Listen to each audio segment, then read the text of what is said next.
I look forward to being with him. That'll be very nice.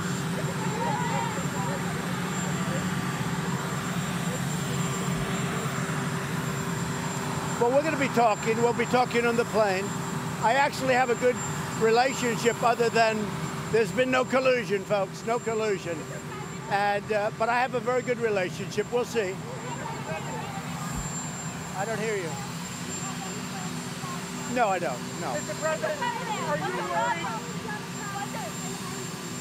Say it.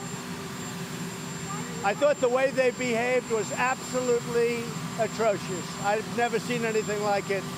From the leaks of important documents to the statements they made, to watching a Blumenthal who was a fraudster when it came to Vietnam, and what he did was horrible. I thought that the way they conducted themselves, the way they dealt with a high-level, brilliant, going to be a great justice of the Supreme Court, the way they really tortured him and his family, I thought it was a disgrace. I thought it was one of the most disgraceful performances I've ever seen. Mr. President!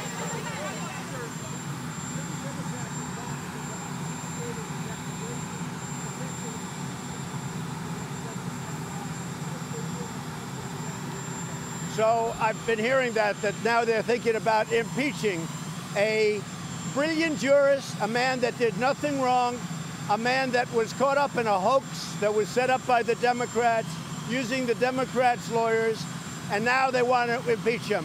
I've heard this from many people. I think it's an insult to the American public.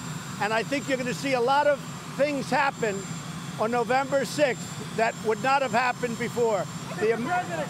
The American public has seen this charade, has seen this dishonesty by the Democrats. And when you mention impeach a justice of the United States Supreme Court who was a top scholar, top student, top intellect, and who did nothing wrong, and there was no corroboration of any kind, and went through 7 FBI investigations, had nothing to do with any of this stuff. I mean, you had the last one. Take a look at the last one. The things they said about him, I don't even think he ever heard of the words. It was all made up, it was fabricated, and it's a disgrace. And I think it's going to really show you something come November 6th.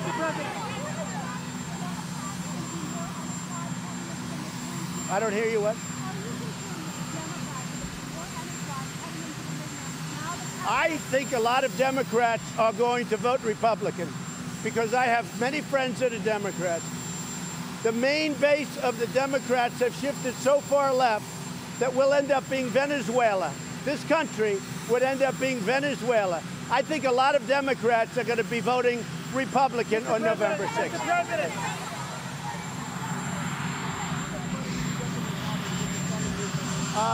Very well documented. Very well documented. Yeah, it's been documented for many years. Very well. All public documents. Say it? I don't know what you...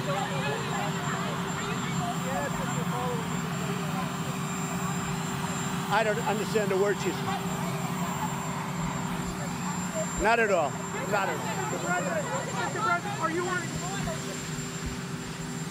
Look, I'm traveling with Rod. I didn't know Rod before, but I've gotten to know him, and I get along very well with him. Mr. President!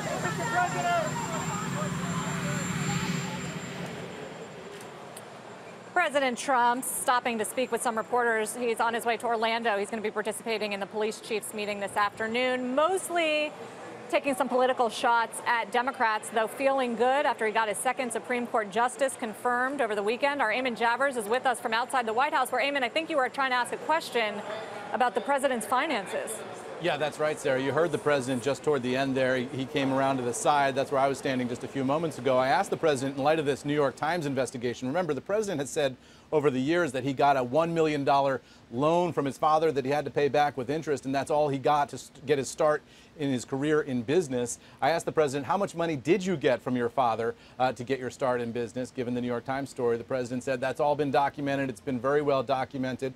I asked him if the amount was more than $1 million. The president said it's all been documented. They're all public records. You heard the answer that he gave right there. The president Also talking about Rod Rosenstein here. Remember, the president and Rod Rosenstein, the deputy attorney general, are going to be on Air Force One together in just a couple minutes' time as the president flies to give this speech down in Florida today. The president has said he's going to have a meeting with Rod Rosenstein, and there's been some speculation about whether or not he would fire the deputy attorney general who's overseeing the Russia investigation. But the president here, guys, giving some positive indications toward Rod Rosenstein's fate here, saying that he has a good relationship with him. He didn't know him before, but he's come to like him, guys. Back over to you.